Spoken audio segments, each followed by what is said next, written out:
안녕하세요. 포사이트입니다. 지난 1부와 2부에 이어 오늘은 캐나다 자치령이 실질적인 독립국가로 태어나는 과정을 살펴보겠습니다. 19세기 중반 캐나다는 동부와 서부를 하나로 연결하기 위해 대륙 횡단 철도를 건설하기로 결정했습니다. 특히 서부의 브리티시 컬럼비아가 캐나다 연방에 합류하면서 철도 건설은 필수적인 과제로 떠올랐습니다. 이에 따라 캐나다 태평양 철도 프로젝트가 시작되었고, 이는 캐나다 역사에서 매우 중요한 사건이었습니다. 철도 건설은 수많은 노동자들의 헌신과 희생을 바탕으로 이루어졌어요. 철도 건설은 매우 위험하고 힘든 작업 환경에서 이루어졌습니다. 특히 산악 지역에서는 폭발 사고, 추락, 열악한 위생 상태로 인해 많은 노동자가 사망했습니다. 그 중에서도 중국인 노동자들의 희생이 꽤 컸다고 하고요. 원주민들도 종종 동원되었고, 철도 건설로 인해 또다시 삶의 터전을 잃는 경우도 발생했습니다. 하지만 여러 난관을 뚫고 1885년에 철도가 완성되자 동부와 서부는 하나의 국가로 통합되었습니다. 이로써 오늘날 캐나다의 영토가 어느 정도 윤곽에 잡혔고 경제적 자립을 시작할 수 있게 되었죠. 20세기가 되면서 캐나다는 영제국의 일원으로 중요한 전쟁에 몇 차례 참전했습니다. 이 과정을 통해 이제는 자치령 정도가 아니라 실질적인 독립국 지위를 인정받게 됩니다.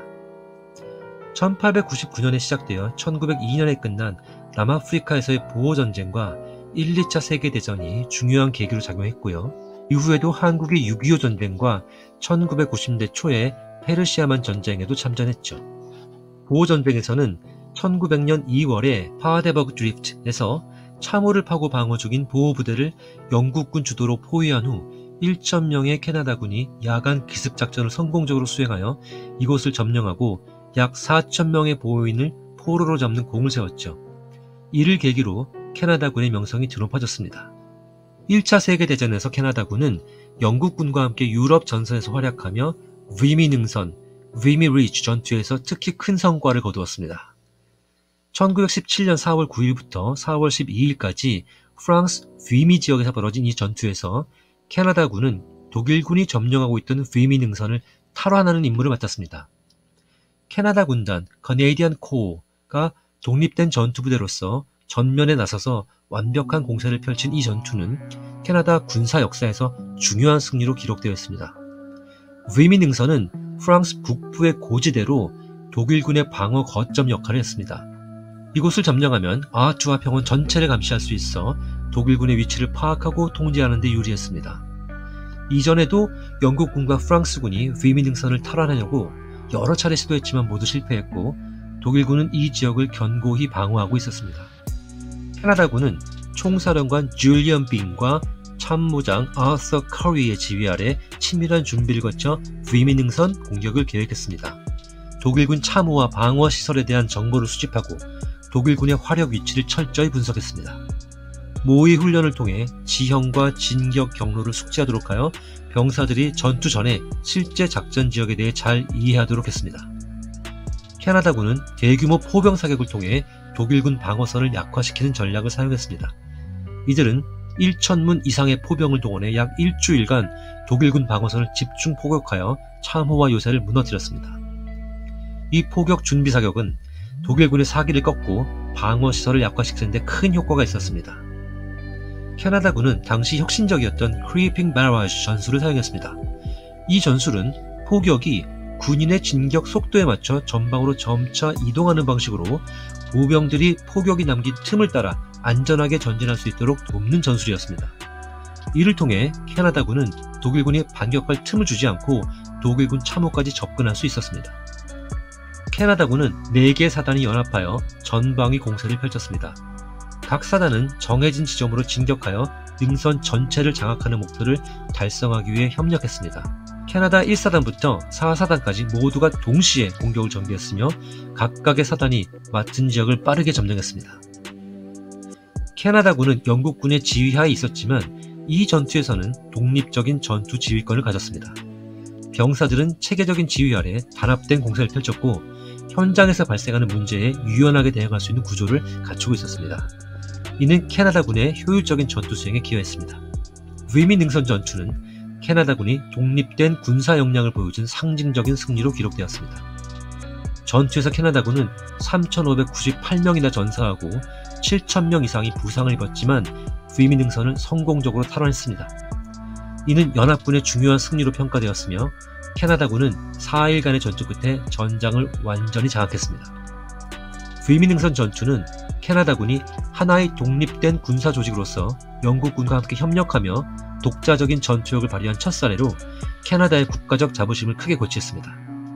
이후 브이미 능선은 캐나다에서 국가적 정체성과 희생을 상징하는 장소가 되었습니다. 1936년에는 캐나다 브이미 기념비, 브이미 메모리얼이 세워졌습니다. 이 기념비는 전사한 캐나다군을 기리는 동시에 캐나다의 독립적인 군사 역량을 보여주는 상징이기도 합니다.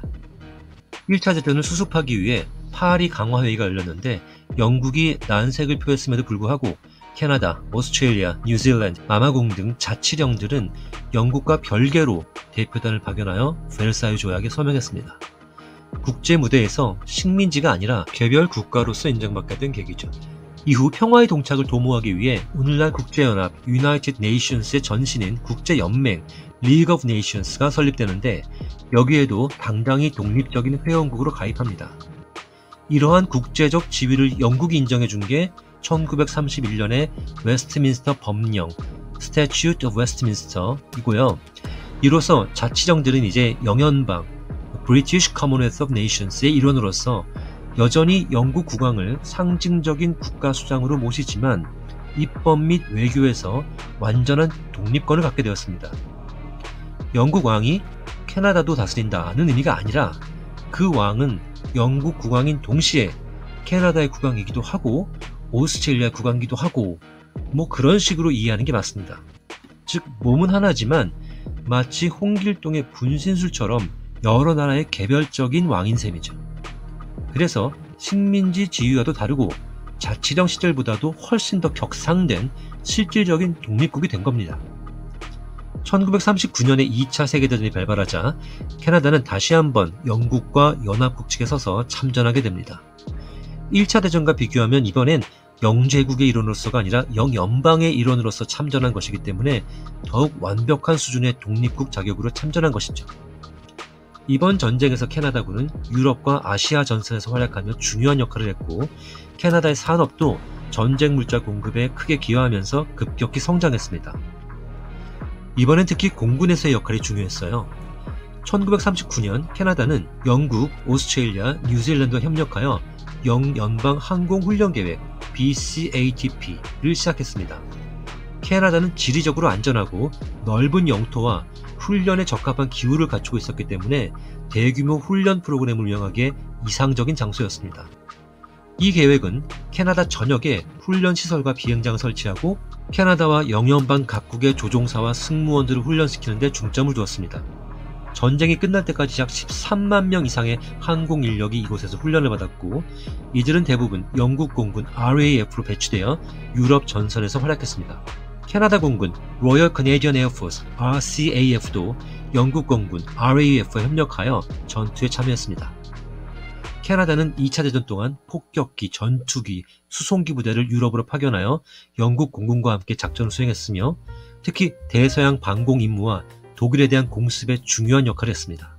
특히 캐나다 폭격기 부대는 중요한 타격 임무에 투입되었고 이를 통해 연합군의 전력을 증대시키는 데 기여했습니다. 또한 캐나다에서 생산된 항공기를 영국 공군에 지원하기도 했으며 폭격기와 전투기, 수송기를 영국으로 수송해 전력 강화를 도왔습니다. 이와 같은 캐나다의 지원 덕분에 영국은 항공 전력을 안정적으로 유지할 수 있었고 전쟁 기간 동안 캐나다는 물적 지원뿐 아니라 인적 지원으로 영국 공군을 뒷받침했습니다.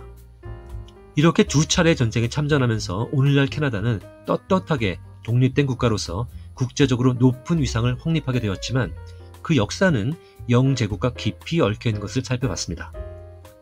대구 어업을 통한 원주민과의 첫 접촉, 모피교역, 프랑스와의 경쟁관계, 원주민 또는 메이티와의 갈등, 철도 건설, 그리고 두 차례 세계대전에서의 활약까지 캐나다는 영국 제국과의 밀접한 관계 속에서 성장해 온 거죠. 물론 현대사 시기로 들어오면 미국과의 관계가 훨씬 더 중요해지지만 미국 역시 영제국의 산물이잖아요. 게다가 오늘날 미국과의 관계를 가장 중요시하는 나라가 어디 캐나다뿐이겠습니까? 영국조차도 그렇고 우리나라도 그러니까요. 닐 퍼거슨의 표현대로 이 모든 게 엔글로벌화, 엔글로벌라이제이션의 결과로 볼 수 있다면 역시 영국의 역사는 매우 중요한 게 맞는 것 같습니다. 이번 동영상 시리즈가 캐나다의 역사에 대한 조금이라도 더 깊은 이해를 제공했길 바랍니다. 감사합니다. 저는 포사이트였습니다.